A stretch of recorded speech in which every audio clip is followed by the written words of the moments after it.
My friend, let's play up this neck. What am I talking about? Let's go all the way up. When I look at any stringed instrument, especially the baritone, because it's quite like a guitar, it's missing that 5 and 6 string. Stay with me. If you like what I'm doing here, subscribe, put your thumbs up, maybe subscribe, give this to somebody that you know, post it on your social media. I'm just gonna explain a couple things that have to do with tertiary movements, harmonies, how to play chords, and then how to go up the neck. They're called inversions. Whenever we have a chord, it's composed of 3 notes. There are 4 strings, meaning one of those notes is either going to be muted or it's going to be doubled. In the case of a G major, we have a D, G, B, so that's already our chord. And then when we play the note up top here, this has our E, F, F sharp, G. So playing 2 Gs, one's lower, perfect octave to be exact. But the idea is when we play this, we're getting 2 Gs, a G, a D, and a B. So what happens if we were to take this up and just move it?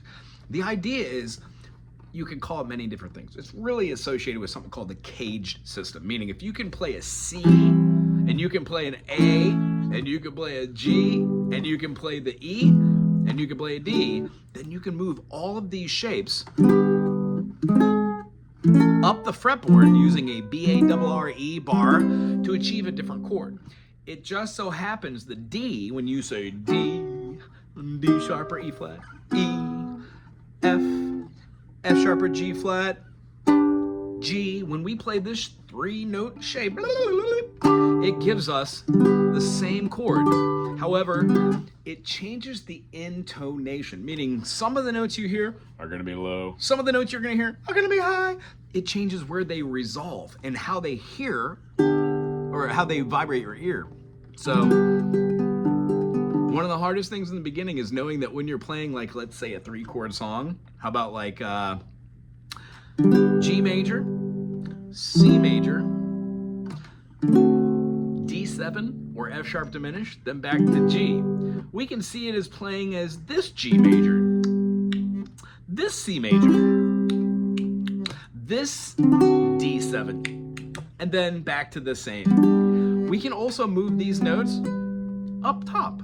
Now this here is a stretch, and I wouldn't suggest doing this because it just really covers, it's a 5 chord. So if moving through the concept of having these notes is malleable or movable, not malleable, movable up and down the fretboard, what we're talking about is seeing this as quadrants. Our first quadrant is like the first 4 frets. When we scoot up now, we have the ability to play at different places. Let's take that C major, and then that's what I'm going to let you loose on. C major here consists of a C, E, and a G. Why? C has no sharps and flats. We say C, D, E, F, G, A, and B. When I get rid of 6 and 7, get rid of my 2 and my 4, I'm left with C, E, and G. C, D, E, F, G. C, D, E, F, G. Meaning, if I have these chords and I construct it anywhere else, we start hearing the note move up in pitch. Does this make sense? So all the shapes that you know, like the E shape, here at the 8th fret, can be played to achieve the same feeling. Cool?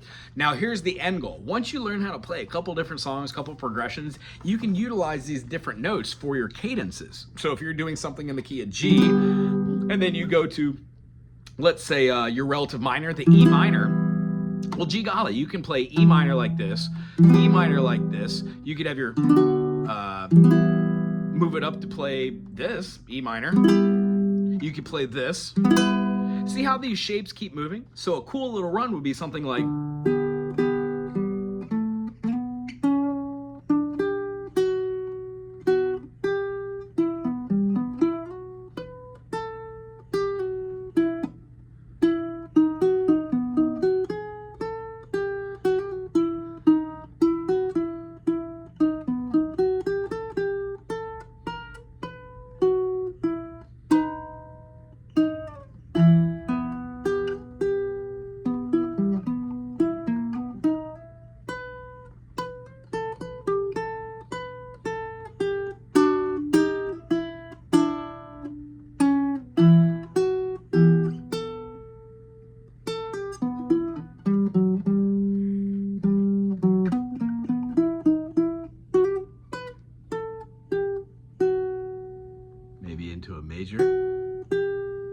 Anywho, lots of fun with harmonies, lots of fun with individual notes as far as the scales go. What we're looking to do is get from this portion, like where we're playing an E minor, up here to the higher extreme so we could use the same notes that are inside the scale. So what I would suggest, check out this channel or just go to any chord diagram for a guitar or a baritone ukulele. Find out what all the inversions are by taking the 1, 3, 5, moving the 1 away from the root, and then putting it up at the top, meaning the third leads the chord. For this, when we played this C major, the lowest note is right here, right? This G, it's the 5. So this is a second inversion. When we move it to here, we have changed that G note, G, G sharp, A sharp, B, C. Now we have our C major in root position right here. So the kind of concept is keep going for that, find the C, E, and G, and you are well on your way. Aloha.